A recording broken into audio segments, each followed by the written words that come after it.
Terima kasih Pak Ketua, pimpinan komisi, Bapak Ibu anggota komisi, yang sangat saya hormati Pak Mahfud, Ketua Komite, sekaligus Menko Polhukam. Saya senang sekali Pak Mahfud, apa yang tadi disampaikan, saya mengikutinya dengan cermat. Saya dengan Pak Mahfud ini kurang lebih 5 tahun sama-sama di komisi ini juga. Saya tahu beliau, Pak Trimedia Panjaitan juga. Saya tahu siapa beliau, tapi pada masa itu, setelah itu saya tidak lagi mengetahuinya lebih baik.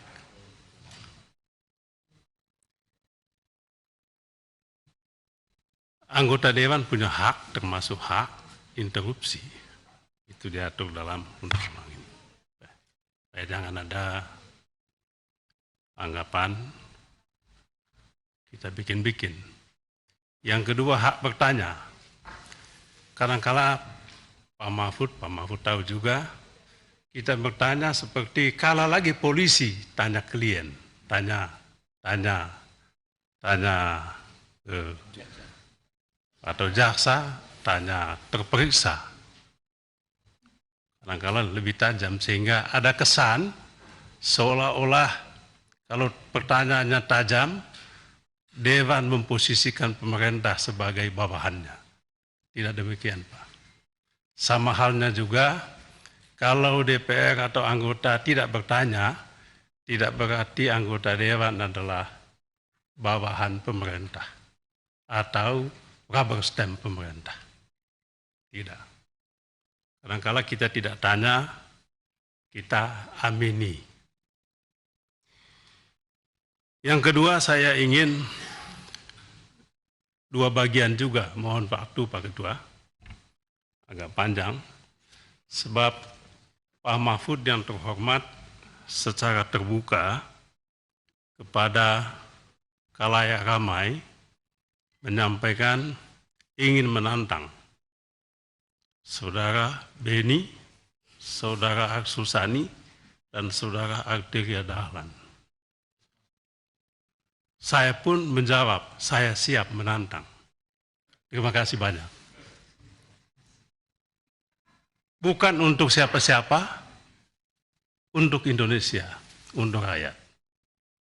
Jadi tidak ada prasangka, tidak ada masalah personal, saya dengan Pak Mahfud ataupun Pak Mahfud dengan saya. Saya menantang supaya Pak Mahfud buka. Supaya buka sejelas-jelasnya.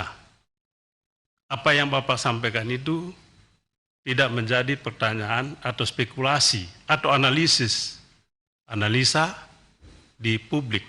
Spekulasi itu sangat jelek.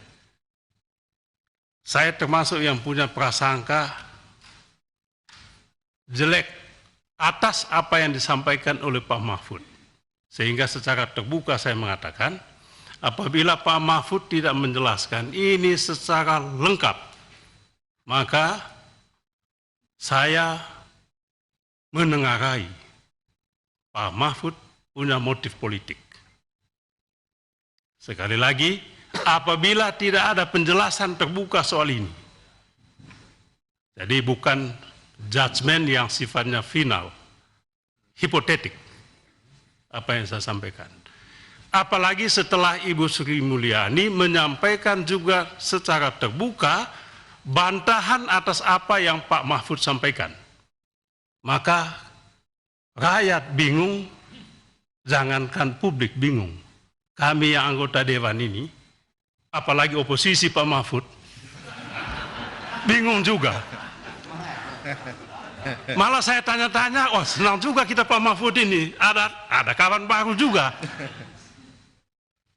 Apakah Pak Mahfud sudah menjadi bagian dari oposisi pemerintahan? Soeharto jatuh karena ada anggota kabinetnya yang melakukan perlawanan dari dalam. Ya, maka saya waktu itu Pak Mahfud, luar biasa Pak Mahfud. Saya mendukung, tapi ini kan prasangka saya. Betul atau tidak saya tidak tahu ini. Tapi kalau saya mengenal Pak Mahfud, saatnya sudah tiba. Ya, mungkin saatnya sudah tiba. Istilahnya itu, ibu sudah hamil tua. Bukan saya itu yang ngomong revolusi, bukan saya. Maksud saya, ketidakjelasan ini membuat kami semua punya spekulasi, punya prasangka macam-macam. Ini yang kami sesalkan sebetulnya. Jadi bukan soal Pak Mahfud ini, Pak Mahfud mesti jelaskan dong, kenapa Pak Mahfud? Ini yang saya mau jelaskan kepada Pak Ivan waktu itu ya. Saya tanya, Pak Menko Polhukam itu adalah ketua komite. Tugasnya jelas, saya baca Bapak. Saya baca itu. Zaman Pak SBY dulu. Susilo Bambang Yudhoyono presiden membuat ini. Saya baca, tugasnya itu melakukan koordinasi. Anggotanya juga jelas. Menkeu anggota. Kalau ada masalah dengan yang berkaitan dengan Menkeu, apa salahnya yang terhormat Pak Menko, ketua komite, panggil yang bersangkutan. Ada temuan ini di lingkungan Kemenkeu. Tolong pertanggungjawabkan dan selesaikan. Itu dalam logika saya sebagai anggota dewan yang menjalankan fungsi pengawasan. Mengapa tidak itu dilakukan? Itu pertanyaan saya sama Pak Ivan. Maka kalau ini tidak ada penjelasan, maka dugaan saya tadi bahwa Pak Mahfud punya motif politik tidak terbantahkan. Itu satu. Yang kedua Pak Mahfud, Bapak kan pejabat publik, wajib menyampaikan informasi publik. Sesuai dengan Undang-Undang KIP, apa yang dimaksudkan informasi publik itu jelas didefinisikan. Dan itu disampaikan oleh pejabat publik kepada publik. Pejabat publik tidak boleh menyampaikan kepada publik isu yang tidak jelas asal-usulnya. Atau masalah yang belum ada pembahasan, belum ada pembicaraan, belum ada penyelesaian. Jadi yang disampaikan kepada publik itu adalah informasi publik yang sudah digodok dan sudah matang. Itu Undang-Undang KIP. Bapak kan bukan pengamat politik.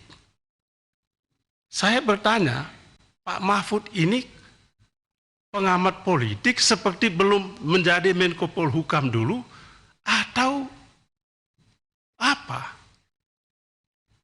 Macam-macam pikiran saya Pak Mahfud. Pikiran saya, jadi muncul tadi macam-macam ini, membuat saya punya penilaian terhadap Pak Mahfud, interpretasi terhadap apa yang beliau lakukan. Macam-macam sudah, jangan-jangan. Sampai ada yang mengatakan, jangan-jangan Pak BKH, Pak Mahfud ini mau jadikan ini panggung untuk calon wakil presiden atau calon presiden. Bagi saya itu pun biasa. Kalau toh itu saya bilang itu hak beliau dan beliau pantas untuk itu. Tapi itu dulu, saya ngomong yang dulu. Iya kan Pak? Seperti Pak Mahfud bilang anggota dewan tadi kan? Yang dulu. Itu kan dulu. Ya, dulu. Ini juga dulu. Saya masih ingat Pak Mahfud sudah siapkan baju putih kan? Dulu. Saya mohon maaf, Pak. Ya dulu lah. Saya waktu itu Pak Ketua, saya kenal baik beliau ini. Istri saya tanya, Pak, kenalkan sama Pak Mahfud. Dia kenal, kenapa? Dia sudah siapkan baju dipanggil oleh Bapak Jokowi jadi calon wakil presiden. Saya langsung bilang kita berdoa. Ya, saya ingin Bapak jadi calon wakil presiden waktu itu. Nah, tapi itu dulu ya. Kembali ke soal ini tadi Pak.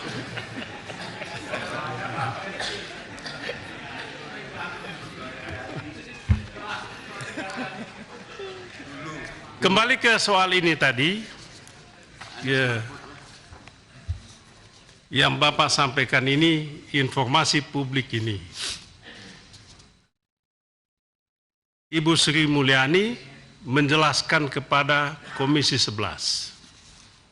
Jauh berbeda dengan apa yang tadi Bapak sampaikan.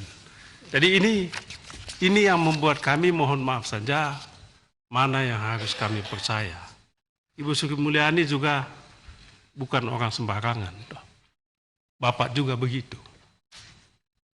Sama-sama pembantu presiden, hanya beda, Bapak adalah pembantu utama. Sri Mulyani bukan, pembantu biasa. Bapak ketua komite, beliau adalah anggota komite. Tentang ini, macam-macam juga Pak. Yang tadi saya katakan, jangan-jangan memang ada motif politik, ingin menyingkirkan Sri Mulyani. Ya, kenapa? Ya ini mohon maaf saja, kenapa? Sebab ada isu kan Pak, Sri Mulyani Menkeu menolak rencana beli minyak Rusia masuk Indonesia. Banyak pejabat yang tidak suka, banyak pembantu yang lain juga yang tidak suka Pak Mahfud. Jangan-jangan itu kembali lagi tadi ke membuat ini semua tidak jelas, bikin kami punya spekulasi macam-macam kemana-mana. Apa ini sebetulnya? Kemudian tadi disinggung juga, jangan-jangan ini berkaitan dulu dengan impor emas itu, yang tadi Bapak singgung. Kita dapat juga datanya Pak, tapi sedikit-sedikit dia. Tipis-tipis anunya. Nah, kalau Bapak kan mungkin tebal-tebal informasinya. Kami sedikit-sedikit aja informasi yang dihembuskan. Kita tidak tahu juga. Tapi juga siapa yang disentuh, Bapak tahu, oligarki. Jangan-jangan memang kelompok ini tidak suka Sri Mulyani lagi menjadi Menkeu menjelang 2024. Sekali lagi ini spekulasi kami yang apalagi di luar tembok kekuasaan ini. Nah bisa kita lihat, ya oposisi. Maka sekali lagi, tolong kami dijelaskan betul Pak. Ya, kami tidak mau mengatakan Pak Mahfud mari kita gabung sama-sama. Ya, kalau betul yang Bapak sampaikan ini Pak Ketua, saya minta mohon maaf pimpinan, Pak Ketua dan para Wakil Ketua dan Bapak Ibu sekalian, kita undang Sri Mulyani. Setuju? Bukan, jangan lama-lama maksud saya. Kalau bisa besok, besok. Untuk menuntaskan ini. Supaya tahu siapa yang sebetulnya melakukan pembohongan publik. Ini kan pembohongan sebetulnya. Tapi kita tidak tahu yang membohong ini siapa. Apakah Bapak, anak buah Bapak, atau Menkeu atau anak buah Menkeu yang tadi Bapak sampaikan, mungkin Menkeu dibohongin oleh anak buahnya. Sangat mungkin. Tapi ini sudah menjadi pembicaraan publik Pak, kalau bisa kita selesaikan juga secara publik. Tidak boleh ada yang ditutup-tutupi. Ini momentum yang paling pas. Kalau mau lakukan itu. Tapi jangan kemana-mana, jangan singgung soal apa? TPPU, ya judi-judi segala macam. Fokus ke TPPU di lingkungan Kemenkeu ini saja dulu. Sebab ini sentrum keuangan Republik kita ini. Yang terakhir Pak Mahfud, saya sebetulnya ingin tanya juga, yang Pak Ivan ngomong ini sebetulnya, ini analisis keuangan yang mencurigakan, atau sudah satu level di atas itu? uang ini adalah hasil tindak pidana pencucian uang. Ini kan dua hal yang sangat berbeda, Bapak tahulah itu. Kan gitu dia. Kalau yang diumumkan oleh Pak Mahfud adalah 349 di lingkungan Kemenkeu, bea cukai dan pajak. Tidak ada tempat lain di situ. Kalau tadi Bapak katakan belum tentu korupsi, ya, kira lupakanlah itu. Tapi TPPU di sana kalau itu terjadi luar biasa, Bapak. 349 triliun, 359 triliun. Uang besar sekali kita ini. Kalau memang itu terjadi, saya rasa panggil Sri Mulyani, kalau bisa bentuk pansus, lebih pas lagi. Supaya kita lebih mendalam, istilah Latinnya duc in altum. Masuk lebih jauh, masuk lebih dalam. Itu yang saya ingin sampaikan. Terima kasih. Mohon maaf kalau ada yang kurang berkenan. Terima kasih.